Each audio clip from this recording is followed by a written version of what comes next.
సింహగర్జన చేసిండురా ఆత్మగౌరవదారులయ్యా.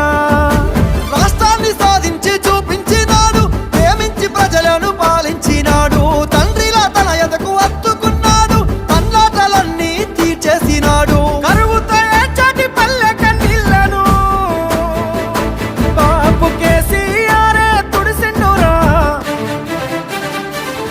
ఎంత ప్రేమను పంచిండురయ్యా చంద్రశేఖరయ్యా, ఎంత చల్లని మనసున్నోడయ్యా చంద్రశేఖరయ్యా.